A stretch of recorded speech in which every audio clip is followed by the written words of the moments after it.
ಮಾರುತಿಯು ಚಿಕ್ಕವನಿರುವಾಗ ಅವನಿಗೆ ಪ್ರತಿದಿನವೂ ಮುಂಜಾನೆ ಎದ್ದ ಕೂಡಲೇ ಸೂರ್ಯನನ್ನು ನೋಡಿದ ಕೂಡಲೇ ಅದು ಒಂದು ಫಲ ಅಂದರೆ ಮಾವಿನ ಹಣ್ಣಿನ ರೀತಿ ಅವನಿಗೆ ಕಾಣಿಸುತ್ತಿತ್ತಂತೆ.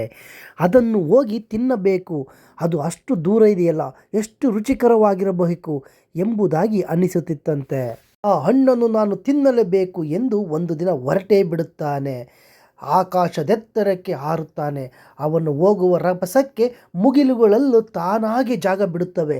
ಹತ್ತಿರ ಸೂರ್ಯನ ಹತ್ತಿರ ಹೋಗಿ ಸೂರ್ಯನನ್ನು ಒಂದು ಬೆಂಕಿಯ ಚೆಂಡಿನಂತೆ ಮಾವಿನ ಹಣ್ಣಿನಂತೆ ಎರಡೂ ಕೈಗಳಿಂದ ಹಿಡಿಯುತ್ತಾನೆ.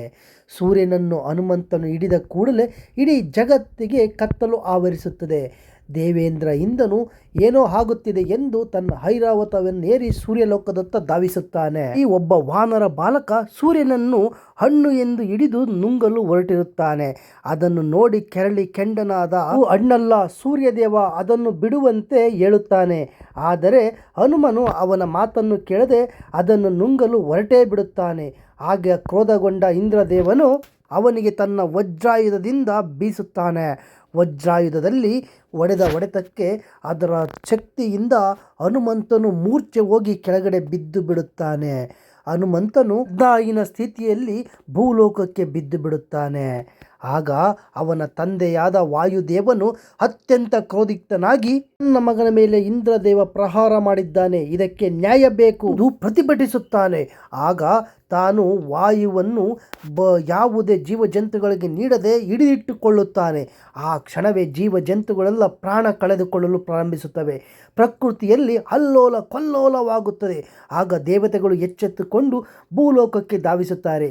ದೇವಾದಿದೇವ ಮಹಾದೇವ, ನಾರಾಯಣ, ಬ್ರಹ್ಮದೇವ ತ್ರಿಮೂರ್ತಿಗಳು ಬಂದು ಆ ಹನುಮಂತನನ್ನು ಬದುಕಿಸಲು ಪ್ರಯತ್ನ ಪಡುತ್ತಾರೆ. ಹಾಗೂ ಹನುಮಂತನನ್ನು ಬದುಕಿಸಿ ಅವರು ತಮ್ಮ ಶಕ್ತಿಗಳನ್ನು ಅವನಿಗೆ ತುಂಬುತ್ತಾರೆ. ಆಗ ಹನುಮಂತನು ಮತ್ತೆ ಜೀವಿಸುತ್ತಾನೆ.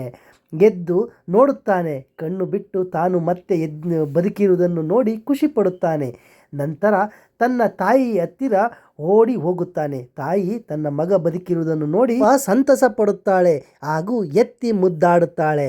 ಇಂದಿಗೂ ಸಹ ಹನುಮಂತನಿಗೆ ಒಂದು ಕಡೆ ಕೆನ್ನೆಯ ಮೇಲೆ ಗಾಯವಿರುತ್ತದೆ. ಅದು ಇಂದ್ರನ ವಜ್ರಾಯುಧದಿಂದ ಆದ ಗಾಯವಾಗಿದೆ. ಸ್ನೇಹಿತರೆ, ಈ ಇಂದ್ರ ಮತ್ತು ಹನುಮನ ಫಲದ ಕತೆ ಇದಾಗಿತ್ತು. ಹನುಮನು ಎಷ್ಟು ಪರಾಕ್ರಮಿ ಎಂದರೆ ಸೂರ್ಯನನ್ನೇ ಹಣ್ಣು ಎಂದು ನುಂಗಲು ಹೊರಟಿದ್ದಷ್ಟು ಪರಾಕ್ರಮಿ. ಇಲ್ಲಿಗೆ ಈ ಕತೆ ಮುಗಿಯಿತು. ಮುಂದಿನ ಕಥೆಯೊಂದಿಗೆ ಭೇಟಿಯಾಗುತ್ತೇನೆ. ಅಲ್ಲಿವರೆಗೆ ಧನ್ಯವಾದಗಳು.